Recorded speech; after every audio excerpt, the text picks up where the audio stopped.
Okay, perfect. Okay. Wow. I'm trying to do the Facebook Live myself today. So hopefully it'll work. Okay, hold on 1 second and let me get situated. Oh yeah, perfect. Okay. I think we're on. Okay. All right, you guys. So I have a special guest today. I have a funny story to share with you guys. Actually, let me pull up my slides. Well, let me tell my story before I pull up my slides. So this is my week in Charleston. And let's see. Yeah, last week was vacation. This is my week in Charleston. So for those of you that don't know, this is Josh, my best friend. Hello. And I think they might. I think they probably do. And so our neighbor in Charles, so my house is right there.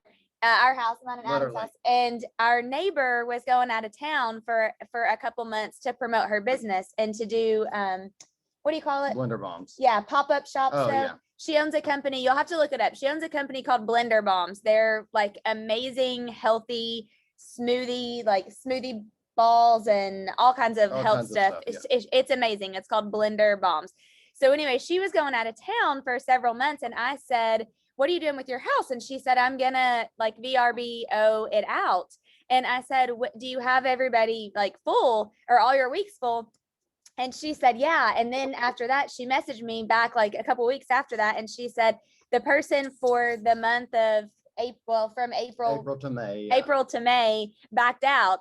And I said, oh my gosh, we'll just take it. I didn't even ask. I told Josh and Heath, I said, okay, I think that they'll say yes. So I'm just going to tell her to hold it. So long story short, they're here for a month. So yesterday was hard. I was inside on Zooms from 8 until about 6:30 last night, all day long. And they were ripping and running at the beach and playing. You can tell. I don't know what sunscreen is. So apparently. Playing all day. So that's our funny story. However, so it was perfect for Josh to be my guest today because I wouldn't have had it any other way. I cannot believe this, you guys. So this is 1 year today from Wednesday Morning Mindset. And I cannot believe that because I remember thinking back, I don't want to get out of our routine. So type in the chat something that you're grateful for today. And we can share those with everybody. So something that you're grateful for today. I don't want to get out of our routine with that, but I was thinking back to the first Wednesday Morning Mindset, and it was right when we got shut down. And it was interesting because I thought, oh my gosh, what are we going to do if we're all like, we can't go anywhere, we can't do anything, we're all locked in our houses. And I said, my mindset, selfishly, my mindset is Michelle needs a reset. She officially gets to meet you today. Hello. I thought my mind will go nuts if I don't get to be around people and learn, and if I have to sit in this house on lockdown for however many weeks it's going to be. So that was what started Wednesday Morning Mindset. So there's Dawn. Yep. So happy 1 year. Thank you guys so much for just being a part of it. I truly hope and wish and pray that at some point over the last 52 weeks, you guys have gotten some mindset value. And if anything, it's brightened your day or brightened your week. McKenna's on. Yay. Thanks for being on. So really, really glad that we've lasted a year and can't wait to continue with it. I'm just going to keep doing it until nobody shows up anymore, which hopefully will never happen. So I went back just real quick to reflect on the very first episode before I let Josh roll with his great lesson. And this was from the very first one, How We View Things is How We Do Things by John Maxwell. And so our mindset is so important because truly, how we view things is how we do things. It's what turns out in our life. So I wanted to run through these really quick because for those of you that were on the very first time, you may remember this and it's great for a refresher. But the best way to keep a good mindset, according to John Maxwell, are these 4 things. Number 1, you must have what are called nourishment centers around you. And very close around you. So John Maxwell always says he has them on his cell phone. So for instance, a nourishment center is when something happens or when your mindset starts to get in a bad place, and there goes Frankie. When your mindset starts to get in a bad place, you've got to have people to call, music to listen to, quotes to read, pictures, maybe it's scripture if you're a person of faith, whatever that looks like, and they have to be close to you. So can you think of anything, like what would you call your nourishment centers? Well, I keep my iPad, and I keep a page on my iPad that I bank all my quotes in. So literally I'll review it. You can ask Keith every single night at night. I'll just review my quotes so I can get in a good mindset for the next day. Are they just ones you've gathered over time? Yeah. But I feel like they're safe. So they're in a safe place. And if I learn something, I put them in my iPad. And it's on one page. It's called my ahas. Oh, I love that. Okay, that's good. Well, you'll have to share those maybe in the Facebook group. Yeah, for sure. Okay. So the second is make every day your masterpiece, which is a John Wooden quote. So he says you're either preparing or repairing every single day. So you just have to remember and understand that. He said all you can do is 100% in one day. Whatever you don't do today, you lose forever, because actually it's funny, because if you can do 60% today, you really can't add 40% tomorrow, because you don't get 140%, right? You only have 100%. Can you think of any way that you intentionally make each day your masterpiece? It's kind of hard. Well, every single day I read my devotional. Yep. And I'm very intentional about my daily habits. So I feel like every single day, by just having a routine, that really helps me stay focused, for sure. Do you feel like when you get off your routine? Oh, I'm not well. Yeah. Like I've got to be on my routine. We're like, we want to be on routines, and we're routine people, but also like we like flexibility. Right. Would you say? Is anybody else like that, by the way? Okay. Yes. Everyone's shaking their head. So the third is be intentional with your attitude. Attitudes don't stay good automatically. That's one of my favorite quotes. The only time that attitude matters is during difficulty and diversity, and always have a great attitude no matter what. I truly feel like, I'm not just saying this because I love you, but you always have a great attitude. How do you do that? Well, Are you ever, I mean, I guess you are in a bad mood sometimes. Okay. Yes. Well, he's just standing right there, so it's not fair. So what I teach in the office too, and what we always talk about, is like, you get to decide how you show up every single day. So even if you have kids, if you have a team, whatever, decide how you're going to show up. And if you go home at the end of the day and you're sitting in your car, I don't remember where I heard this, but before you go into your family, like, decide how you want to show up to your family. Because if you aren't being intentional about that, you're going to walk in your house and you're going to be somebody that you really don't want to be to your kids and your spouse, or with your team. If you're carrying that to the office, sit in your car a moment and say, let's make a decision to be who I want to be today. And then you'll walk in as that person. And if you're on a team, you don't really get to decide that. That's who you need to be for all your team members. Yeah. So just being intentional about how you're going to show up, really. Yeah. Love that. Okay. Number 4 that we shared was understand what comparison does to your mindset. This is a big one, and we've talked about this a lot. And hopefully we aren't the only people that struggle with that. So the decisions you make today with your mindset will be the stories you tell tomorrow. All of this came from a Craig Groeschel podcast episode, he's amazing. If you've never listened to it, you should. He talks about running your own race and staying in your lane. I think at one point I actually even had the picture of I'm blanking on his name, the swimmer, the really good swimmer, when he's looking forward with the other guys looking to see where he is. Do you know what I'm talking about? Michael Phelps. Thanks. Yes, Michael Phelps. Yes. But he says only you can run your race on earth. The fastest way to kill or destroy something is to compare it to something else. And he gives really good examples. You get a great win at work that you always wanted, and then you see your coworker got a better one, or you remodel your kitchen, you love it. This would be us. And then you're like, oh man, they got Carrera marble and I did quartz, and now my kitchen stinks. Or you have an amazing partner, and then you see another couple who seems to love each other more and have it together more. We do this over and over and over in our minds all the time. But every time we do this, we actually have something special, but then we compare it to something else and we destroy what the special thing is for us because we compare it. So Craig Groeschel says there's no external win that can ever satisfy an internal need, and you can't run someone else's race. Absolutely. And they can't run yours. So really quickly, before we move into the lesson that you prepared, how do you stay not in like comparison mode? Well, that's really difficult because right now we're sitting on a front porch in Charleston. So I'm really comparing myself to not having this front porch. But I just think like staying in gratitude, like every single day is like being thankful for what you have versus what you don't have. Because at the end of the day, who you can go, I mean, we're here and there's so many people who have so much more. You're always going to go somewhere and find someone who has so much more. So you're never going to have what everyone else has. And you just have to be satisfied with what you want and what's best for your life. But I think just being intentional about your gratitude and thinking every day, oh my gosh, I'm thankful for my legs. Yeah. Like just going super small because your legs get you out of bed, and some people obviously don't have legs, and just being grateful. Chris, I just heard Pastor Chris Hodges from Church of the Highlands. I don't know if Pam Stanley's on, but she actually attends that church, and he's one of my favorite people to listen to ever, out of Birmingham, Alabama. I heard him say that this past weekend, he said that every morning he spends, whenever he's in his devotion time, he spends 10 minutes. And he said he starts at the top of his head and goes all the way to his feet. Yeah, start with your breath. And he said, yeah. And he said that he like says his mind and his brain, and then he's thankful and grateful for his eyes that he can see and is here. And he said like, he actually jokes and said during COVID, he added smell because when he got COVID, he lost it. He couldn't smell anymore. And so he said, I never would thought about being grateful for being able to smell something. Absolutely. But he said he goes all the way to his breath, to like his heart, to his arms, to his head, like everything, because he said that that's the best way for him to stay in gratitude and have a great mindset, is to really truly be thankful for the things that we take for granted every single day. Yeah, because it's easy to want everything, especially on Instagram. Yep.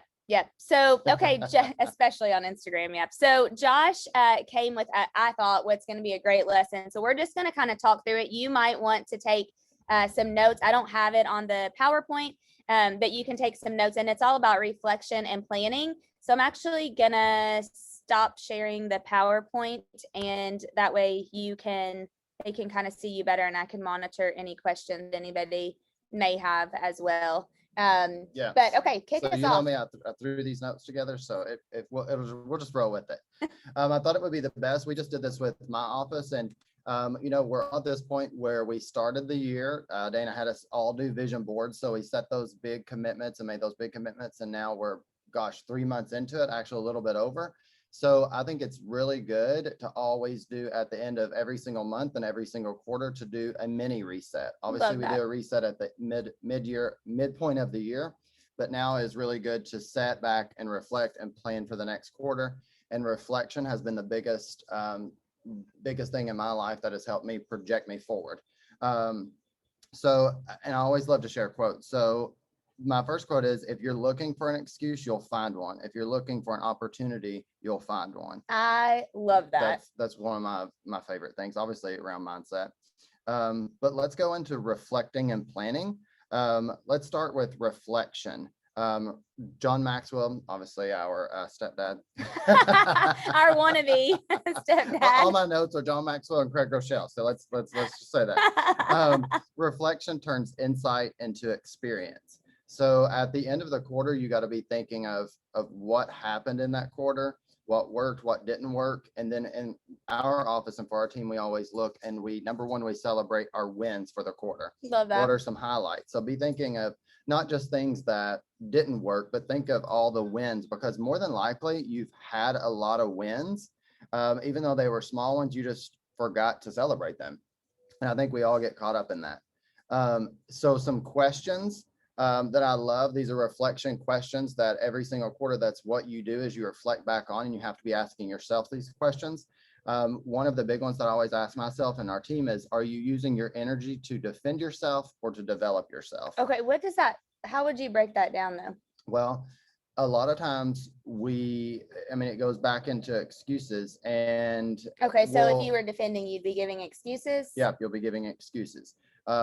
Otherwise, you're going to use your energy to think of ways that you can develop yourself, habits and things you can create. Otherwise, you're going to create roadblocks in your energy. That's good. Are your current behavior supporting or undermining your growth? So that one kind of goes hand in hand with the same thing. Are your current behavior supporting or undermining your growth? I think a lot of people undermine their growth for a lot of different reasons too. And sometimes I don't even think we know that we do it. Yeah. Well, you have to go small and think about what are your daily behaviors, Yeah. because your behaviors are what set your goals. What do you need to let go of from the first quarter in order for you to become who you need to become in 2021 to get the life you deserve?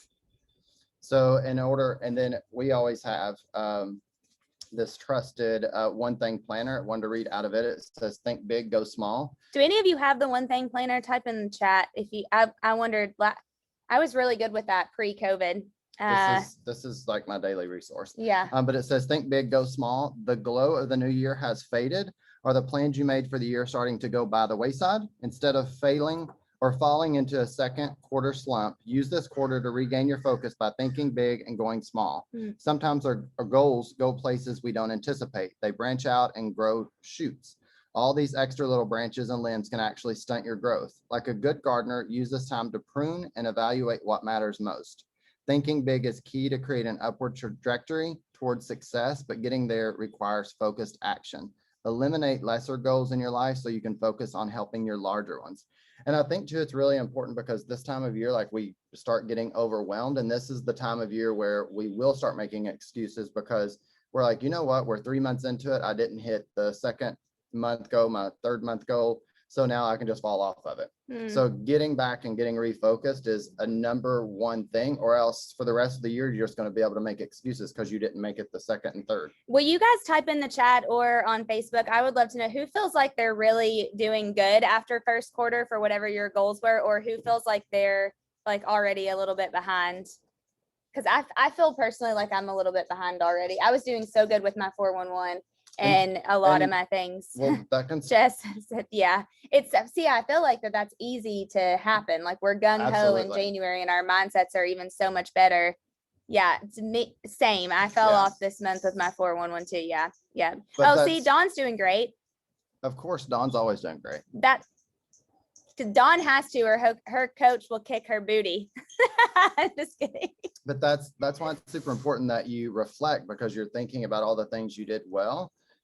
And then you're planning, obviously, going forward. So just because you fell off the wagon doesn't mean that you can't get back on. And I love that Gary Keller always says you only have to start once. Yeah. So you've already started. So you've got the hard part out of the way. Just get back on it. Some other really good reflect and planning questions are, where do you currently stand in relation to your goals? What's the gap between where you are and where you want to be? Considering we're a quarter of the way through the year, are you at least 25% of your goal? If you're behind, what's the one thing you can do over the next quarter to close the gap? If you're ahead, can you raise your goal and achieve more? I think it's good too to think about. I think sometimes when people hear the word goal, they automatically go straight to their business, but to me, it's almost more important for personal goals too. So I think we have to think about, like, don't let it just go to your business. Think about it for what your personal goals are as well. I have been keeping up with my vision board though, and really looking, like being able to scratch stuff off as it happens. Well, one thing we've started doing this year is obviously like having a relationship with your goals is the most important piece of it. Oh, I love that. So at every single kickoff, every single month, we call it kickoffs instead of meetings. We all bring our vision boards back and we say what we're accomplishing. That way we're looking at them every single month versus just once a quarter or halfway through the year, because a lot of times we'll make them and then not even look at them until the end of the year. And we're like, oh, why didn't that happen? Have a relationship with them. Just look at I have mine on my screensaver on my phone. You do too, don't you? Yeah. Let me see yours. And then I had, yeah, it's back there. Oh, somewhere. It's back there. It's in the back of all of his apps, but and on my desktop. Oh yeah. There it is. Yeah. Yep. But the last question is, what's one thing you can say no to in order to ensure success? Because I think at this pace too, there's so much going on at the first of the year that we want to say yes to so many things that we just need to start saying no to a lot of things. What advice would you give somebody on that? That's hard to do. Well, I would just weigh it and think, what you're sacrificing, is it worth it? If what you're saying no to is truly worth it, because a lot of times we're saying no to things that really deserve a yes at the end of the day. And we're saying yes to a lot of things that deserve to know. Yeah, absolutely. Guard dog. Tyler said one of my favorite quotes in the chat. It's easy to overestimate what you can do in 5 years and under. No, I'm sorry. Yes, it's easy to overestimate what you can do in 1 year and underestimate what you can do in 5 years. That's it, Tyler. Absolutely, TT. Yes. And I love that. I think that's very true. Yeah, because we want to run this race so fast that's why we burn out so quickly, because we think we should accomplish it all in 1 year, and 1 year goes by so fast, so just break it down much smaller. Yeah. And we're definitely like that. We want to accomplish all in 1 year. I love this because people, when they're looking at their future and they're looking, let's say this next half or next I quarter, like this too. Yeah. is that people either look at their future with apprehension or anticipation. And I think that's a big one, because that's a big reflection question. Like, are you apprehensive about the next quarter, or are you anticipating big things? Because if you get in that mindset of apprehension, then that's when excuses start popping up, because you're trying to anticipate maybe bad things if you're getting in this mindset of apprehension. So well, I think you automatically go to the negative too. Absolutely. When you're apprehensive about something, then your mindset's getting negative. Yeah. And then you might have to reevaluate your goals, because honestly, goals change. What you wanted even January 1, you may not even want now, you know, even in your personal life. So I think reflecting back on that, it may not even be important to you, because life happens. And what's important to you 3 months ago may not be important to you now. If something big happened in your life, you may not want a new car. You might want an experience for your family. So I think looking back over that and setting out to something that you can look forward to even in the next quarter. So either look at it as apprehension or anticipation. I think ask yourself that question, I think is big in reflection. And I think too, when we think about our goals, we're thinking big and growth in such a big, we ask things of how big can we go, how unlimited, how abundant. But when you think about your action, you have to think how small can you go and how focused can you get? Because at the end of the day, you can't be thinking, well, I think we kind of fall into this trap. I know I do. I think of how big and how many things I can do and how big of action steps. But at the end of the day, it's really how small you can go. Yeah. And I know, like, we talk about the first domino.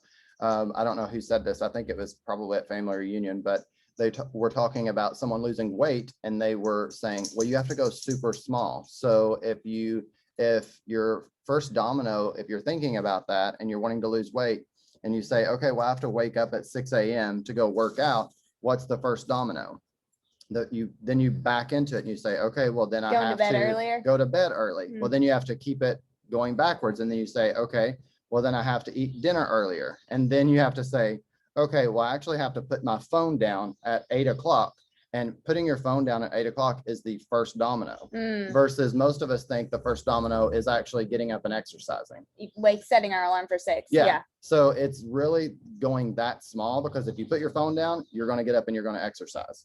So just tracing it backwards of how small you can go. So look at your goals of literally how small you can go. I'm so glad that you brought that back up, because I haven't heard that in forever. And that's a good reminder. I actually needed that to be reminded. Yeah, just kind of get refocused of how small you can go, because we think so unlimited and we think so abundant and big that we forget how to think small. I know that's a bad thing, but when you think action, you have to think super, super small. And I know Gary Keller always says that too. And then again, I just throw my little quotes in: what you think determines what you do, and what you do determines your life. And one thing we always go over in my office are the think priorities. So the little pyramid of productivity, priorities, and purpose. And I put this on an index card and put it on the front of my computer screen. It says priorities and purpose, and that I always think of that every single day. What's my priorities and what's my purpose? Because I don't need to put productivity, because I know when priorities and purpose, I'm going to have productivity. So if I'm focusing on those two things, and it says you'll never change your life until you change what you do daily. So that's always knowing your priorities and your purpose. Set your daily priorities. And if you think about it, how many people know their daily priorities? And your daily priorities start the day before, because you're planning it. You have to have a plan and a strategy for your priorities.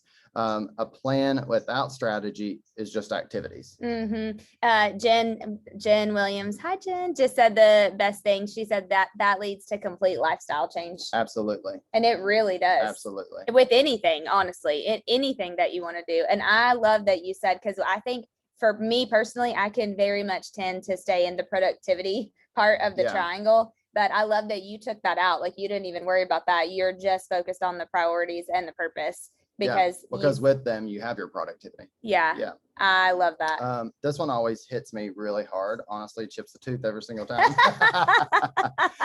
You have to ask yourself, even every single month. I think by asking yourself every single month, because we can all get in this space, is are you drifting? Because without priorities and purpose, you are drifting. And I don't remember who said this, but no one ever drifted to a destination they would have chosen. I'm obsessed with you that. have to always say, am I drifting or am I on a purpose and a plan? And I think a lot of times we can say we're drifting because without our goals and our focus, we're just drifting somewhere. How do you think you know when you're drifting? I think you can feel it. And because everybody right now could probably answer that really quickly. Are you drifting or do you know your priorities and your purpose? Yeah. And if you know your priorities and purpose, you know exactly where you're going. You're definitely not drifting. Yeah. Yeah. And then productivity is driven by priorities or purpose and priorities. To have productivity, you must know your priorities. And to know your priorities, you must know your purpose. Know the why behind what you're doing. The why drives the priorities. And I think a lot of people forget the why because that kind of gets them into sometimes an emotional space. And a lot of people put a guard up when it's like emotions. Nope, I don't have anything to do with it. And I always love this. People don't decide their futures, their habits decide their futures. Yeah, I love and that too. That all goes back to going super small with your priorities is your daily habits. Yeah, love that. And I think especially for me, vacation mode. So, and if you think about your priorities and your purpose, if you're going to go on vacation, you know the why. So then you got to get your priorities straight because you know you're leaving at 5 o'clock and 950,000 things have to be done by 5 o'clock to get out of there. So you set your priorities really easily. And then guess what? You're super productive that day. You somehow managed to get 700,000 things done. Yeah. That would have taken you 4 months to do if you had not been going on vacation. So you just reminded me of something. So you know our friend Dylan Ballard, who owns the moving company. Yep. Okay. So Adam was talking to him and he said, I guess I don't know what we must have been moving something because he was with us. And Adam said, Dana and I operate by the sprint, rest. And he said, what does that mean? And he said, we'll sprint for a month and then we will rest for like a couple of days. Not necessarily meaning like we just, lay up and don't do anything, but we have to take a mental break. And you and I are a lot like that. We go 100 or 0. Yes, definitely. We take to the bed. But a lot of times people, it's true sometimes. I mean, hopefully we're not the only people that we'll text each other sometimes and be like, I'm on life support. I'm not getting out of the bed today because you go so hard. Yeah. But sometimes I think that's why I used to feel guilty when I would take a break. Or when I would, go somewhere, or people would say, I feel like you travel all the time. I'm like, no, not really. But it's just that I know myself. And when I'm on and when I'm really sprinting, I'm sprinting. And if I don't take like even 2 days, like even just a Saturday and Sunday to recharge and to get in the sun and to do something that I enjoy or to be with people that really give me energy, my mindset can get very down. Well, that's why it's important to reflect back on the first quarter and say what it was getting me down. Yeah. And like identify that and go super small and say, okay, what do I need this next quarter to not let that happen? Because when we get down, we're down for a while. So it's because we say do everything you can to avoid getting in a rut because getting out of a rut is super hard. So you have to just do everything you can to avoid getting in one. Yeah. I know. Okay, so 2 minutes left. Okay, I'll fly through here. Okay. So let's do your little 5 frog thing. That's hilarious. I think this is important too because everybody gets in this mindset. I know this is super hard for a lot of people to say I have decided or I am going to do this and versus just doing it. So at this time of year, you might say, oh my gosh, I have 500,000 things that I want to do. Well, choose one that you're going to do. Talk about the 5 frogs. Like you're always best about that. 5 frogs sit on a fence. What is it? Okay. If I butcher it every time, it's really John Maxwell. 5 frogs are sitting on a fence and 4 decided to jump off. How many are left? And you would think 1, but he says really just because they decided to doesn't mean that they did. So 5 are left. Yeah. You have to do more than decide. And I think you have to take action. Yeah, you have to take action. So a lot of people are sitting there deciding 6 months later. So take action. And that's called the law of diminishing intent. Most people don't act as quickly as they should on things. they find themselves subject to the law of diminishing intent. And that says the longer you wait to do something you should do now, the greater the odds that you will never actually do it. Wow. The reality is you will never get much done unless you go ahead and do it before you're ready. And I think a lot of people prepare, and you always say they prepare to prepare to Get prepare. ready to get ready Yeah, to get ready like, to get ready. And then they never do anything. And honestly, that's a space I can flirt with occasionally because I want to make everything perfect. Yeah. Versus just like rolling it out. But I think if I'm gonna have like a final wrap Yes, up, Dawn's, that's exactly analysis paralysis. Yeah, Yeah. for sure. Yes, it's You just- very dangerous. You just have to get it out. And I think you're like the master of that. You like do something and you're like, I'm gonna roll it out. You'll hear about it tonight and you'll roll it out tomorrow. I think it's just, I like to, because if I know myself and if I think on it for a really long time, then I will overanalyze it. And I really believe in failing forward. I believe Yeah. like we just need to do it. And if Fail we forward and fail fail, then fast. we'll fix it. We just need to like correct it really quickly. But if we fail at it, then we'll just make a change. But if we don't try it, then we're not even going to know if we failed or succeeded at it. Yeah, it's the best. Yeah. So Yeah. you're a master at that. And before we end, I just want to say on behalf of everybody, because I know you've changed a lot of lives through this. Thank you. Thank you for doing this. Thank you for being committed to this. Thank you for being consistent. I know there's so many people that every single day or every week that they get on here that it is changing their lives. So if you guys, I know it's impacting you. I encourage you not just to make Dana super famous, but to go out and share this with every single person you know, because we know that we have to surround ourselves with like-minded people. So surround yourself with people that can practice mindset, because just doing it even every single Wednesday is not enough. I think the last time I was on here, I said, mindset is the new abs. And that is, I mean, it's true because you have to practice this. If you want big muscles, you go to the gym 5 days a week. Yeah. So practice mindset every single day of the week. Yeah. Share this, make people you're surrounding yourself with people that have the same mindset, and you're going to be a better person. You're going to have a bigger mindset. So thank you on behalf of all of us out there, and continue on. Thank you guys for still doing it. I selfishly do it because I have to work on mine every single day or I will get in a not good place. So thank you guys so much for being a part of it. Thank you for sharing and preparing this whole lesson. And you guys will rip and roar today, and I'll be on Zooms with FOMO. So I'll discover some sunblock at some point. I love it. Yes, thank you for giving Josh some love too. Jennifer said Josh, he took us to church. He tends to do that. I think he's going to be a preacher in his next life. You're not wrong. Thank you guys. Have a great Wednesday. Great rest of your week. See you later.